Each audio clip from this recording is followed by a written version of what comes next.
తెస్సలోనిక సంఘాన్ని దైవజనుడు అభినందిస్తున్నాడు, మనస్ఫూర్తిగా అభినందిస్తున్నాడు. ఎందుకోసం తెలుసా?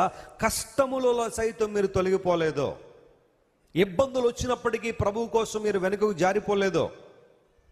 కొంతమంది భక్తి ఈ రోజుల్లో ఎలా ఉంది అంటే, సుఖం ఉన్నంత వరకు పొరలే, దేవుడు కావాలా, అన్నీ బాగున్నంతసేపు కావాలి. ఏదైనా చిన్న కష్టం రాగానే ఏం భక్తులండి, ఏం విశ్వాసం అండి, ఏం ప్రార్థన అండి, వెళ్తున్నాం 3 సంవత్సరాల నుంచి ఇప్పటిదాకా ఏం జరగలేదండి, ఇంకొద్దులేండి మాకు అక్కర్లేదు అన్నట్టుగా కొంతమంది దేవుణ్ణి విడిచి వెళ్ళిపోయే వాళ్ళు ఉంటారు, చూసారా? సరైన వాక్య విత్తనాలు తమ జీవితాల్లో పడకుండా ముళ్ళ పొదల్లాంటి బ్రతుకులని వాడు కొంతమంది.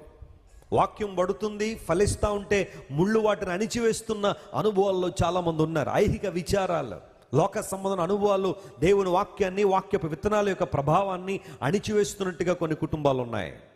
ప్రభు మాట్లాడుతున్నాడు, దే రిసీవ్డ్ ద వర్డ్, దేవుని వాక్యాన్ని అంగీకరించి